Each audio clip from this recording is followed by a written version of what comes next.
통해서 오늘 하나님의 뜻을 우리가 깨닫고 또 하나님의 말씀에 순종하는 귀한 시간이 되었으면 좋겠습니다. 오늘의 말씀의 제목은 성경적 세계관이에요. 성경적 세계관. 그래서 사람이라면, 이 세상을 살아가는 사람이라면 다 자기만의 가치가 있고 의미가 있고 또 살아가는 데 있어서 무엇이 중요한지 생각을 하면서 살아갑니다. 그런데 많은 사람들이 자기가 옳다고 생각하면서 살아가지만 하나님을 믿는 백성들은 그렇게 해서는 안 된다는 거죠. 같은 공간 안에 있지만 많은 사람들이 자기가 중요하게 여기는 게 다 다를 수 있어요. 그러나 교회에서는 제일 중요한 것이 바로 성경입니다. 하나님께서 생각하시는 걸 하나님의 백성들은 동일하게 생각을 하는 거예요. 이게 작다라고 이야기하시면 그게 작은 거라고 생각을 하는 거고, 이게 귀중한 거다라고 생각을 하면 우리는 그 하나님의 그 말씀대로 그것이 귀중한 것이 되어야 된다는 거죠. 그런데 하나님을 믿는다라고는 하지만 전부 다 각자가 중요시 여기는 것을 따라가는 경우가 굉장히 많이 있습니다. 그렇게 되면 우리도 언제든지 세상 사람들하고 동일한 가치관을 가지고 살아갈 수밖에 없어요. 그래서 사람들이 가지고 있는 이 세계관은 세상을 어떻게 보고 또 뭐가 중요한지에 대해서 다시 한번 생각하게 하는 그런 단어입니다. 나는 과연 어떤 세계관을 가지고 살아가고 있을까? 과연 성경에서 말하고 있는 대로 성경적인 세계관을 가지고 살아가고 있을까? 아니면 교회는 나오지만 하나님을 믿는다고는 하지만 여전히 세상의 세계관을 가지고 세상 사람들이 중요하게 여기는 것을 동일하게 중요시 여기고 있지는 않는지 우리가 말씀을 통해서 한번 알아보도록 하겠습니다. 그리고 내가 어떤 세계관을 가지고 있는지 다시 한번 돌이켜보는 시간이 되었으면 좋겠어요.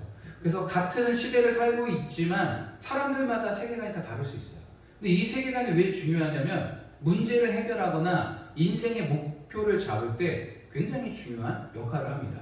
그래서 나는 많은 것들을 소유하기 원하는 세계관을 가지고 있으면 그 사람은 더 많은 것들을 얻기 위해서 인생을 살아가게 되는 거예요.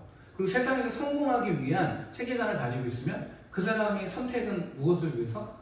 성공하기 위해서 그 사람은 선택을 하게 되는 거예요. 하나님을 믿는다라고 하지만 성경적인 세계관이 없다면 이 사람은 하나님의 자녀라고 말할 수가 없다는 거죠. 만약에 하나님의 자녀라고 하면 이 사람의 세계관의 중심은 무엇입니까? 성경이 돼야 되는 거예요. 그래서 하나님이 말씀하시는 것, 하나님이 귀하게 여기는 것 위해서, 하나님이 계획하신 뜻을 이루기 위해서, 그 일을 위해서 한 발 한 발 한 발 나아가는 사람이 바로 성경적 세계관을 가지고 있는 사람이에요. 그런데 교회 다닌다고 해서 이 성경적 세계관이 생기는 것이 아닙니다. 성경적 세계관은 하나님의 말씀이 그 안에 들어와야 돼요. 그래서 하나님이 어떤 거에 가치를 두고 있는지, 그리고 인생의 의미를 어디에 두고 계신지 그거에 대해서 알려면 우리는 성경을 알아야 돼요. 그래서 교회를 오래 아무리 다닌다고 하더라도 성경을 모르면 성경적인 가치관, 성경적인 세계관을 갖고 살아갈 수가 없다는 거죠. 성경을 모르면 교회는 나오지만 하나님을 믿는다라고는 하지만 여전히 그 사람은 자기만의 세계관, 또 세상에서의 세계관을 가지고 살아가는 거예요.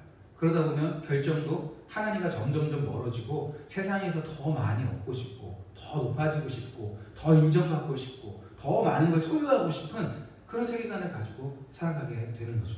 그래서 이 세계관이라는 단어는 우리가 인생을 살아가면서 누구나 개개인이 다 가지고 있습니다. 그러나 교회에 왔을 때는, 하나님 앞에 왔을 때는 내가 가지고 있는 세계관을 내려놓고 무엇으로 채워야 돼요? 성경으로 채워야 돼요. 그래서 새롭게 거듭난 사람이 그냥 육체가 거듭났다 이런 것이 아니라 몸과 마음과 정신까지 성경적으로 새로워지는 거예요. 예전에는 세상을 위해서 살았다면 이제는 성경으로 새로워지는 거예요. 인생의 목표와 방향도 예전에는 더 많은 소유를 얻기 위해서, 내가 권력을 얻기 위해서, 물질을 얻기 위해서 살았다면 하나님을 믿고 거듭난 하나님의 자녀들은 이제는 하나님의 뜻으로 채워지는 거예요. 그래서 인생의 방향이 달라질 수밖에 없는 거예요. 그러나 여전히 하나님을 믿어도 10년이 지나고 20년이 지나고 직분을 받아도 하나님의 말씀과 뜻을 모른다면 그 사람은 여전히 세상에 있는 사람이라고 할 수 있어요. 아무리 하나님을 오래 믿었다고 해도 전혀 거듭남이 그 사람의 모습에서는 보이지가 않게 되는 거죠. 그래서 우리가 성경으로 우리의 생각과 우리의 또 세상을 바라보는 그런 세계관이 변화가 되지 않는다면 우리는 여전히 세상에 속해 있는 사람이 될 수 있다는 거죠. 그래서 오늘 말씀을 통해서 세상 사람들은 어떤 생각을 갖고 있고 또 하나님은 어떤 생각을 갖고 있는지 그리고 나는 어느 쪽에 속해 있는 사람인지라는 것을 말씀을 통해서 우리가 한번 알아봤으면 좋겠습니다. 하나님을 믿지 않는 악인들은 어떤 생각을 갖고 있냐면 오늘 1절을 한번 우리가 보게 되면 어리석은 자는 그의 마음에 이르기를 하나님이 없다 하는도다. 그들은 부패하고 그 행실이 가증하니 선을 행하는 자가 없도다. 자, 하나님을 믿지 않는 사람들을 뭐라고 얘기합니까? 어리석은 자라고 이야기하는 거예요. 이들은 자신들이 아무리 악한 짓을 해도 바로 하나님의 심판이 임하지 않는다는 걸 압니다. 그리고 하나님이 있다라고 할지라도 우리 인간 세상에서는 하나님이 역사하지 않는다라고 생각을 하는 거예요. 그럼 이 세상의 주인이 누가 되는 거예요? 내가 되는 거예요. 그러니까 내 마음대로 사는 거예요. 굳이 보이지도 않고 역사하지도 않는 그 하나님을 왜 믿고 있나? 라고 생각을 하는 거예요. 그래서 이 사람들은 하나님이 없다라고 생각을 합니다. 그런데 이 사람들을 하나님이 뭐라고 얘기하십니까? 어리석다라고 이야기하는 거예요. 하나님을 모르고 하나님을 부인하고 마음속에 하나님이 없는 그 사람들은 하나님이 보실 때 굉장히 어리석은 사람입니다. 왜 어리석은 사람입니까? 하나님은 진짜 살아 계시거든요. 진짜 하나님은 이 세상에서 역사하시거든요. 그래서 하나님의 자녀들이 예수님의 이름으로 기도하고 하나님의 능력을 구할 때, 도움을 요청할 때 하나님께서는 그 기도를 들으시고 정말 실질적으로 이 땅에서 역사하신 걸 우리가 볼 수 있다는 걸 우리는 성경을 통해서 또 체험을 통해서 믿고 있습니다. 그러나 하나님이 없다라고 하는 이 사람들은 굉장히 어리석은 사람이죠. 하나님을 만나보지도 못했고 하나님의 살아계심을 부인하고 또 마음속에 하나님이 안 계시다라고 생각하는 사람. 그런데 세상 사람들뿐만이 아니라 하나님을 믿는 사람 중에서도 그 마음에 하나님이 없다라고 생각하는 사람들이 있어요. 하나님께 아무리 기도를 해도 하나님이 응답하지 않는다라고 생각하는 사람들도 많이 있다. 그래서 논리적으로 생각을 해야 되고 이성적으로 생각을 해야 되고 현실적으로 생각을 해야 되고 하나님께 기도하고 하나님께 능력을 구하는 것은 굉장히 어리석게 바라보는 사람들이 있어요. 네가 열심히 하고 네가 최선을 다해서 살면 그게 다지라고 생각하는 사람들이 있어요. 그리고 그 문제를 어떻게 하면 손해보지 않고 해결할까? 어떻게 하면 더 많은 이익을 얻을까라고 굉장히 논리적으로 똑똑한 척 하지만 그 안에 하나님이 계시지 않는 사람은 굉장히 어리석은 사람이라는 거예요. 그 이유에 대해서는 우리가 그 뒷부분에 보면 하나님이 이야기하십니다. 그러면 하나님이 없다라고 하는 이 어리석은 사람들은 어떻게 살아갈까요? 하나님이 없기 때문에 이들은 부패하게 됩니다. 1절에 아까 읽었던 말씀은 그들은 부패하고 그 행실이 가증하니 선을 행하는 자가 없도다. 하나님이 없다고 믿기 때문에 자기가 하나님이라고 생각을 하고 이 세상의 전부라고 생각을 하니까 자기 마음대로 살아가는 거예요. 그럼 어떻게 해요? 타락하게 되는 거죠. 하나님을 의식하지 않습니다. 죄를 지어도 전혀 죄책감이 없어요. 그러면서 점점점 선을 행하기보다는 사람들이 부패해져 갑니다. 하나님을 믿는 사람들도 마찬가지예요. 우리가 하나님이 없다라고 생각이 들면 어떻게 합니까? 내 마음대로 살아가게 되는 거예요. 그리고 점점점 선을 행하기보다는 악을 행하게 되어 있어요. 그래서 하나님을 멀리 떠나면 떠날수록 그 인생은 부패해져 가는 거예요. 세상에서 물들어가게 되는 것입니다. 그래서 하나님을 떠나지 않는 것이 굉장히 중요해요. 그냥 뭐 하나님 앞에 오면 구원받고 하나님을 뭐 이렇게 멀리 가면은 단순히 뭐 지옥 가고 그런 문제가 아니에요. 인생에서 선을 행하지 않고 악에 있다면 그 사람의 인생은 행복할까요? 굉장히 불행한 인생입니다. 악을 행하는 사람이 행복한 사람이 어디 있어요? 부패한 사람이 행복한 사람이 어디 있어요? 기쁘게 웃는 경우가 거의 없다라는 거죠. 오히려 우리가 악을 행하거나 부패한 사람들이 웃는 모습 보면 굉장히 소름 끼치는 경우가 많이 있죠. 살인자들이 이렇게 인터뷰할 때 죄책감 없이 웃는 그들의 모습에서는 평안을 찾아볼 수 없고 기쁨을 찾아볼 수가 없다라는 거예요. 그래서 하나님을 떠나게 되면 그 사람의 인생은 부패하게 되어 있어요. 물질을 위해서 살게 되거나 아니면 세상의 성공을 위해서 살게 되거나 아니면 세상에서 더 많은 사람들에게 인정받기 원하거나 점점점 악으로 빠지게 되는 거죠. 그럼 그들의 인생에는 기쁨도 없고 평안도 없고 그리고 나중에는 뭐 이렇게 극단적인 선택을 하게 되는 그런 경우들을 우리가 보게 된다는 거죠. 그래서 우리의 인생을 돌이켜보면 하나님께 가까이 가는 게 복이에요. 그리고 하나님을 부인하고 떠나는 사람에게는 굉장히 안타까운 현실이 될 수가 있겠죠. 그리고 하나님은 그들을 향해서 어리석다라고 이야기하신다는 걸 우리가 기억해야 될 줄 믿습니다. 그런데 우리가 믿는 것처럼 하나님은 어때요? 정말 이 세상에 안 계십니까? 기도해도 아무리 기도를 해도 하나님이 역사 안 하세요? 눈에 보이지 않습니까? 천국에만 가야 하나님을 만날 수 있습니까? 그렇지 않다라는 거예요. 2절을 한번 보도록 하겠습니다. 여호와께서 하늘에서 인생을 두고 살피사 지각이 있어 하나님을 찾는 자가 있는가 보려 하신즉. 하나님께서는 어디 계세요? 하늘에 계세요. 하늘에서 단순히 그냥 하늘나라에서만 계시는 것이 아니라 하늘에서 이 땅에 관심을 표현하고 있어요. 하늘에서 이 땅에서 행해지고 있는 모든 것들을 하나님이 관찰하고 계시는 분이에요. 그러면서 관찰하고 있다가 하나님의 사람들이 기도를 하면 어떻게 해요? 능력을 그곳에 행해 주신다는 거죠.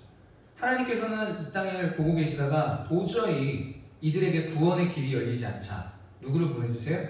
예수님을 보내주시는 거예요. 예수 그리스도를 통해서 우리 인간들에게 구원의 길을 하나님께서 허락해 주신다는 거죠. 그리고 많은 성경에서 하나님의 자녀들이 부르짖을 때 그 기도가 어디에 응답됩니까? 하늘에 응답이 돼요. 그 기도를 하나님이 다 듣고 계신다라고 이야기하고 계신다는 거죠. 그리고 실질적으로 이 땅에 있는 하나님의 사람들에게 하나님의 음성을 주시고 뜻을 주시고 하나님의 계획과 하나님의 놀라운 역사를 하나님의 사람들을 통해서 이 땅에 이루어가고 있다는 거예요. 그래서 하나님은 하늘에만 계시는 분이 아니라 이 땅을 지금도 보고 계시는 분이에요. 그러면서 하나님의 사람을 찾아서 하나님의 일을 하기를 원하신다는 거죠. 그래서 하나님의 관심은 하늘에 있는 것이 아니라 어디에 있습니까? 이 땅에 있는 거예요. 이 땅을 창조하신 하나님께서는 이 땅이 어떻게 돌아가고 있는지 관심이 굉장히 많으십니다. 그리고 누구를 찾아요? 하나님을 찾는 자가 있는가 보시는 거예요.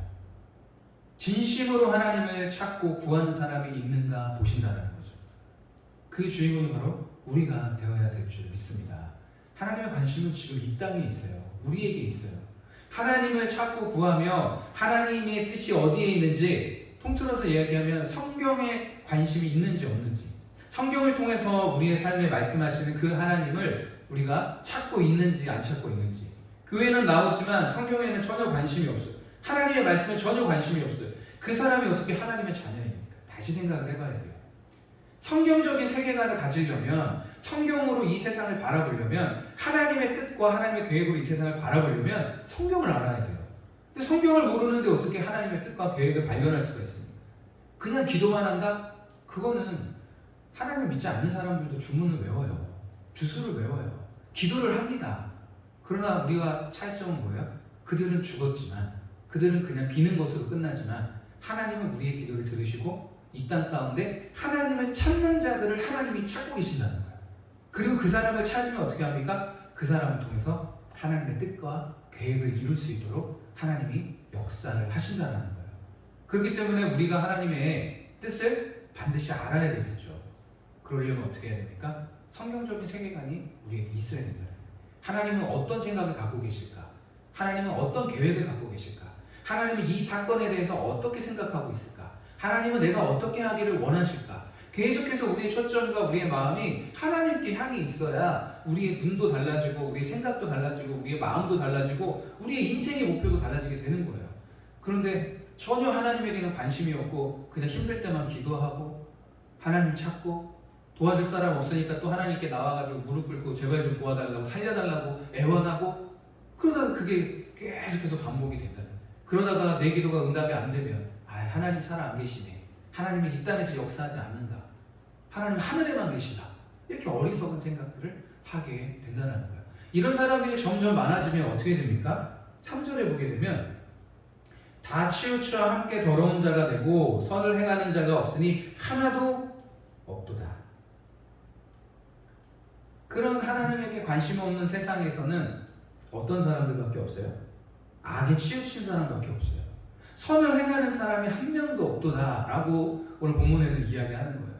하나님에게 관심이 없는 그 세상은, 하나님의 말씀에 관심이 없는 그 세상은 전부 다 악에 치우치게 된다라는 거예요.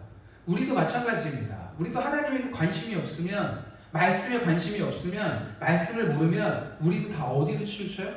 세상으로 치우치게 되는 거예요. 세상 사람들이 중요하게 생각하는 거 나도 중요하게 생각을 하고, 세상 사람들이 돈이 중요하다 그러면 돈에 따라서 우리의 마음이 치우치게 되는 거고, 세상 사람들이 성공하는 게 중요하다, 좋은 대학 가고 좋은 직장에 가는 게 중요하다 라고 하면 우리의 마음도 야 우리 더 열심히 공부해갖고 더 좋은 대학 가자, 더 좋은 직장 얻자 라고 우리의 마음도 세상을 향해서 치우치게 되는 거예요. 그러면 어떻게 됩니까? 선을 행하는 사람이 한 명도 없게 되는 거예요. 하나님께서 예레미야에게 말씀하신 내용과 비슷합니다. 예루살렘이 멸망할 때 하나님이 예레미야에게 말씀하셨어요. 이 성이 죄악으로 가득한데 만약에 이 성에서 의인 한 명만 찾으면 내가 다 용서해 주겠다. 내가 이들의 죄를 용서해 주겠다. 그리고 예루살렘 성을 멸망하지 않겠다 라고 하나님께서 예레미야에게 말씀하셨죠. 예레미야 5장 1절에서 2절을 제가 읽어드리겠습니다. 너희는 예루살렘 거리로 빨리 다니며 그 넓은 거리에서 찾아보고 알라. 너희가 만일 정의를 행하며 진리를 구하는 자를 한 사람이라도 찾으면 내가 이 성읍을 용서하리라. 그들이 여호와께서 살아계심을 두고 맹세할지라도 실상은 거짓 맹세니라. 자, 예레미야에게 이 성읍에서 의인을 한 사람을 찾아보면 내가 이 성읍을 용서해 주겠다라고 이야기합니다. 근데 우리가 잘 기억해야 될 것은 이들이 하나님을 섬기는 종교 의식이 없어진 게 아니에요. 다 하나님을 섬기는 종교 의식이 있었습니다. 지금으로 말하면 교회가 존재했고 교회 안에서 예배도 다 드렸어요. 그런데 하나님께서 보실 때 그들의 고백과 그들이 하고 있는 맹세는 무슨 맹세? 실상은 거짓 맹세라고 하시는 거예요. 종교적으로 모습은 있지만 그들이 하나님께 진심을 다해서 고백하고 있는 고백은 거짓이라고 이야기하는 것입니다. 오늘도 마찬가지죠. 오늘 본문 말씀에도 선을 행하는 자가 없도다, 하나도 없도다. 있겠죠. 종교 의식을 행하는 사람들도 있겠죠. 하나님을 찾고 구하는 사람들도 있겠죠. 그러나 세상을 향해서 마음이 빼앗긴 사람들, 하나님을 찾고 구하는 사람들이 점점 줄어들게 된다면 그들도 어떻게 됩니까? 세상을 향해서 마음이 치우치게 되는 거예요. 그러면 그들이 고백하는 그 고백과 예배와 기도는 실상은 거짓 맹세가 될 수 있다라는 거예요. 그래서 우리의 마음이 굉장히 중요합니다. 지금 무엇 때문에 하나님을 믿고 있는지 다시 한번 생각해 볼 필요가 있어요.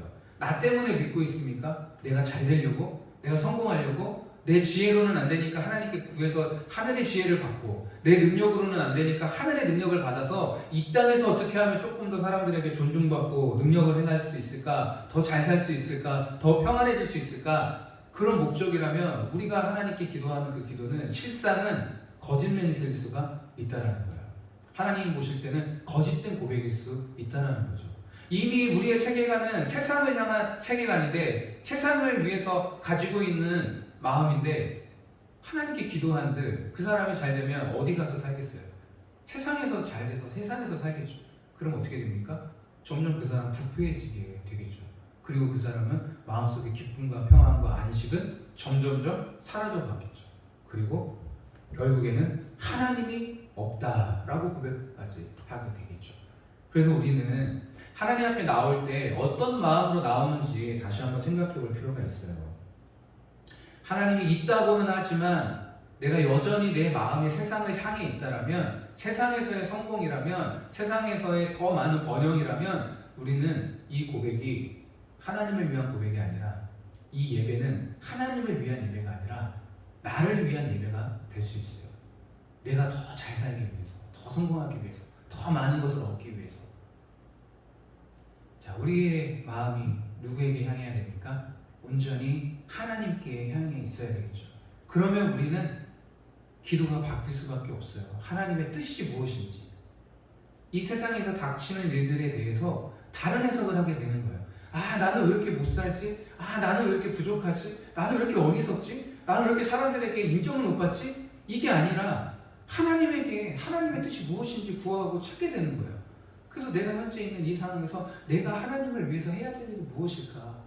하나님은 어떤 생각을 갖고 계실까? 어떤 계획을 갖고 계실까? 하나님은 이 사건에 대해서 어떤 의미를 갖고 계실까?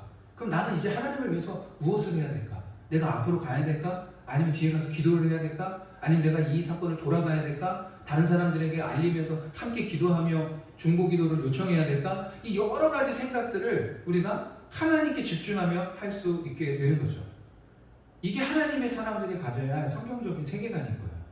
그렇지 않다라면 어떻게 됩니까? 4절을 한번 보면 죄악을 행하는 자는 다 무지하냐 그들이 떡 먹듯이 내 백성을 먹으면서 여호와를 부르지 아니하는도다. 죄악을 행하는 사람이 다 무지한 사람이 아니에요. 무지한 사람이 아닙니다. 잘 알아야 돼요. 몰라서 하나님을 못 믿는 게 절대 아니에요. 알지만 똑똑하지만 정말 누구보다도 지혜롭지만 그 사람 마음속에는 하나님의 뜻대로 살고 싶은 마음이 없는 거예요. 내 뜻대로 살고 싶은 거예요. 그래서 죄악을 행한 사람이 다 무지하냐? 아닙니다. 죄악을 행하려면 남을 속이려면 남을 괴롭히려면 더 똑똑해야 되고 더 많이 알아야 되고 더 많이 그 사람을 이렇게 미혹하려면 다른 사람들보다 훨씬 더 머리를 더 많이 써야 되는 거죠. 그렇기 때문에 하나님을 믿지 않는 것, 하나님이 없다고 부인하는 것은 머리의 문제가 아니에요. 마음의 문제입니다. 그래서 지금 내 마음이 세상을 향해 있다면 똑똑한 이 머리로 어떻게 하면 하나님 없이 살 수 있지? 어떻게 하면 내가 저 사람을 속여서 더 많은 걸 얻을 수 있지?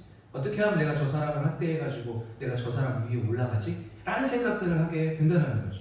그래서 그들의 행위는 어떻습니까? 그들이 떡 먹듯이 내 백성을 먹으면서 여호와를 부르지 않아요. 무슨 말이냐면 밥 먹듯이 하나님을 믿는 사람들을 괴롭힌다는 거예요. 하나님을 없다라고 하는 사람들이 하나님의 백성들을 괴롭게 하는 거예요. 그러면서 하나님을 찾고 구하지 않습니다. 하나님이 없는 것처럼 행동하는 거예요. 상대방을 괴롭히면서 상대방을 아프게 하면서 하나님이 없는 것처럼 하나님을 찾고 구하지 않는 거예요. 왜 그렇습니까? 왜 이 사람들은 악을 행하면서 사람들을 괴롭게 하면서 사람들의 것을 빼앗아 가면서 사람들을 속이면서 학대하면서 왜 이 사람들은 하나님을 찾지 않을까요? 자, 이 사람들은 하나님이 없다라고 생각하는 사람들이었어요. 그러나 깊이 들어가 보면 이들의 마음속에 두려움이 있습니다. 두려움이 있어요. 그게 이제 5절에 나오는데 그러나 거기서 그들은 두려워하고 두려워하였으니, 자, 하나님이 없다라고 생각을 하면서 자기 마음대로 살았던 사람이에요. 그러면서 죄악 가운데 살면서 많은 사람들을 힘들게 했습니다. 하나님의 자녀들을 밥 먹듯이 괴롭히면서 힘들게 하고 옆에서 착취하고 때로는 그 사람을 속이기도 하고 말로써 아니면 돈으로써 아니면 정말 그 행동으로 폭행으로 그렇게 괴롭혔던 이 사람들은 그들 마음속에 두려움이 있다는 거예요. 어떤 두려움입니까?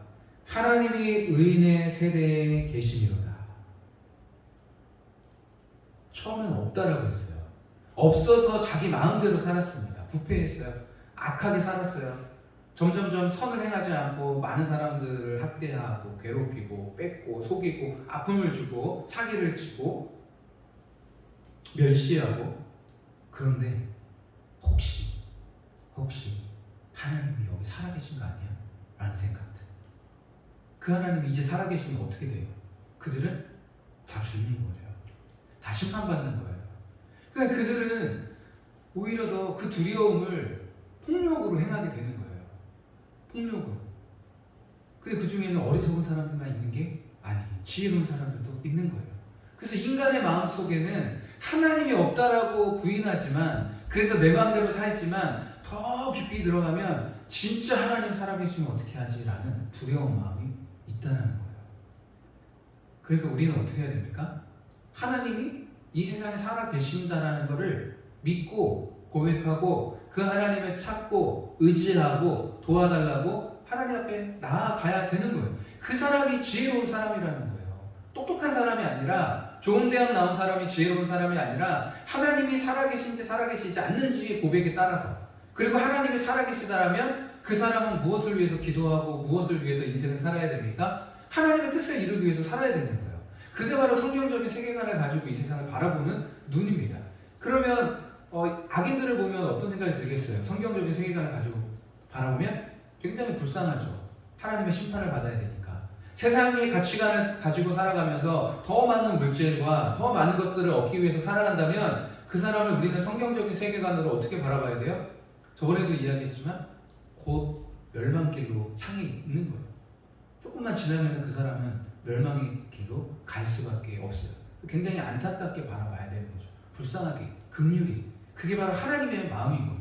그래서 그 사람이 다시 돌이킬 수 있도록, 하나님께 돌이킬 수 있도록. 그래서 이제는 성경적인 세계관으로 이 세상을 다시 새롭게 바라보는 거죠. 하나님의 마음으로, 예수님의 심장으로 이 세상을. 그냥 내 기도만, 내 응답만 받기 위해서 기도하는 게 아니고, 나만을 위해서 기도하는 게 아니고, 하나님 나라와 하나님을 위해서 기도를 해야 된다는 거예요. 6절을 보게 되면 너희가 가난한 자의 계획을 부끄럽게 하나 오직 여호와는 그의 피난처가 되시도다. 하나님이 없다고 하는 이 어리석은 악인들은 계속해서 하나님의 자녀들을 괴롭게 하고 어떻게 합니까? 가난한 자의 계획을 부끄럽게 하는 거예요. 가난한 자들을 부끄럽게 하는 거예요. 부끄럽게 해요. 가난한 자들, 세상에 없는 사람들을 부끄럽게 하는 거예요. 힘없는 사람들, 가난하고 소외된 사람들. 왜? 이들은 무서울 게 없어요. 그래서 그 사람들을 긍휼히 여기는 마음이 전혀 없습니다. 그래서 악하게 그들의 가난한 사람들을 더 학대하고 그들을 더 부끄럽게 하죠. 그러나 그 가난한 자들 뒤에는 누가 있습니까? 하나님이 살아계세요. 그 하나님께서 그들의 피난처가 되게 하신다라고 얘기하셨어요.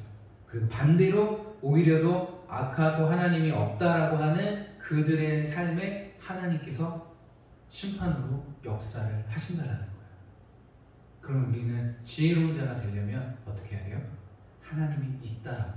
하늘에만 있는 게 아니라 이 땅에도 하나님께서 역사를 하고 계신다.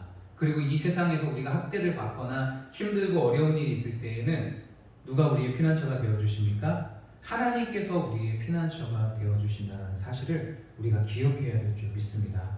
그래서 우리가 힘들고 어려운 일이 있을 때 누구에게 기도해야 돼요? 하나님을 찾고 하나님을 구해야 되겠죠. 절대로 하나님을 떠나서는 우리의 마음에 기쁨과 평안이 없습니다. 물질로 채울 수가 없어요. 세상의 것으로 채울 수가 없어요. 탐욕으로 채울 수가 없습니다. 그렇기 때문에 어리석고 하나님을 없다라고 고백하는 그런 악인들이 되지 마시고 하나님이 살아계시고 이 땅에서 친히 역사하시고 그리고 이 땅에서 우리의 피난처가 되시는 그 하나님을 찾고 구하는 시간이 되었으면 좋겠습니다. 그러면서 세상을 향해서 바라보는 우리의 눈과 생각이 이제는 바뀌어야 되겠죠. 어떻게 바뀌어야 됩니까? 성경적인 세계관으로 살아가는 거예요. 그 사람이 새롭게 거듭난 사람인 거예요. 하나님을 믿고 세례를 받고 직분을 받고 오랜 시간 하나님을 믿었어도 여전히 하나님을 위해서 살기보다는 자기 자신을 위해서 살고 있다. 여전히 세상적인 세계관을 가지고 살고 있다. 맨날 얘기하는 것들이 세상에서 어떻게 하면 성공하지, 어떻게 하면 돈 잘 벌지 라는 생각을 갖고 있다면 그 사람이 어떻게 하나님의 자녀가 될 수 있습니까? 어떻게 성경적인 세계관을 그 사람이 갖고 있다고 말할 수가 있어요? 말하는 거에 하나님에 대한 뜻과 계획이 전혀 없는데, 하나님의 마음이 전혀 없는데, 예수님에 관련된 이야기가 전혀 없는데 어떻게 그 사람이 하나님 나라의 백성이라고 이야기할 수 있겠어요? 우리 다시 한번 우리의 믿음을 돌이켜 봤으면 좋겠습니다. 하나님이 있다라고 예배를 드리지만, 하나님이 있다라고 기도는 하고 있지만 하나님이 보실 때는 거짓 맹세가 될 수 있다는 거예요. 형식적인 예배가 될 수 있다는 거예요. 진실로 하나님을 찾고 구하는 사람이 있는지 없는지 지금도 하나님은 찾고 계십니다. 하나님을 의지하는 자가 있는지 없는지 지금도 하늘에서 우리에게 관심을 갖고 하나님께서 우리를 찾고 계신다는 거죠. 그런 마음을 갖고 있다면 우리는 이제 어떻게 해야 됩니까? 7절을 보게 되면 이스라엘의 구원이 시온에서 나오기를 원하도다. 여호와께서 그의 백성을 포로되는 곳에서 돌이키실 때에 야곱이 즐거워하고 이스라엘이 기뻐하리로다. 자, 이스라엘의 구원이 어디에서 온다라고 이야기했습니까? 시온에서. 시온은 하나님이 임재해 있는 장소입니다. 그러니까 구원은 누구로부터 오는 거예요? 하나님으로부터 오는 거예요. 하나님으로부터 오는 것을 알고 있는 우리는 포로로 끌려가더라도 그 포로에서 회복시켜 주시는 분이 누구예요?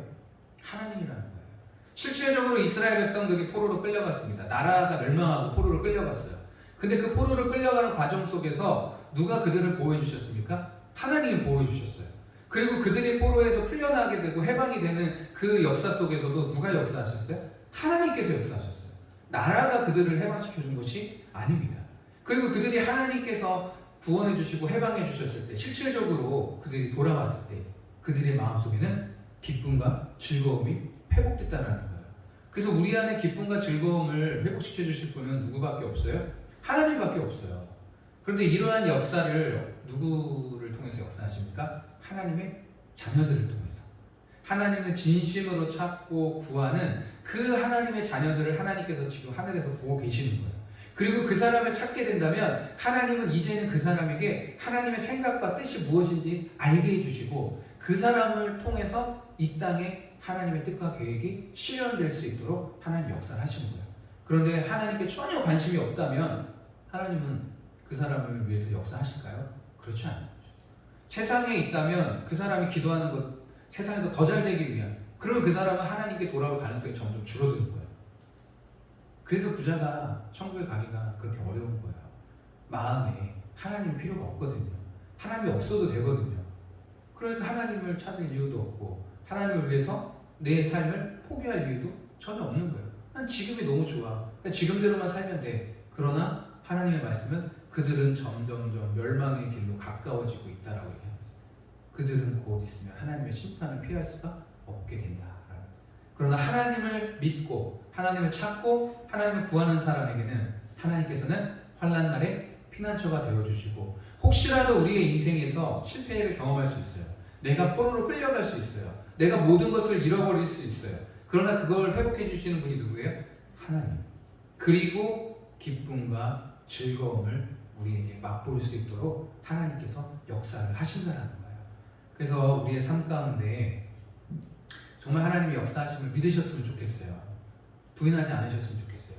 그럼 하나님을 믿는다라면 이젠 어떻게 해야 됩니까? 말씀을 알아야 되겠죠. 하나님이 살아계시는 걸 아는데 맨날 내 마음대로 내 생각대로 나를 위한 기도라면 그거는 거짓된 기도일 수가 있어요. 하나님을 믿는다라면 하나님이 살아계시면 안다라면 이제는 우리가 하나님께 집중해야 되는 거예요. 하나님의 말씀에 집중해서 하나님은 무슨 생각을 갖고 있지? 더 나아가면 나를 통해서 하나님이 하시려고 하시는 일은 무엇이지? 라는 걸 깨달아야 내가 이 일을 해야 하나님을 위한 일이구나 라는 걸 깨닫는다면 그 사람의 인생은 이제 슬슬 누구를 위해서 움직이기 시작하는 거예요? 하나님을 위해서. 그 사람은 성경적인 세계관을 가지고 살아가는 거예요. 하나님 나라를 위해서. 그러면 하나님이 하늘에서 그 사람을 보시고 그 사람의 피난처가 되시고 그 사람에게 능력이 되시고 그 사람에게 지혜가 되시고 그 사람에게 필요한 오른팔이 되어서 이 세상에서의 또 싸움이 승리로 끝날 수 있도록 역사를 하시는 것입니다. 자, 우리의 신앙을 다시 한번 말씀을 통해서 새롭게 다잡는 시간이 되었으면 좋겠어요.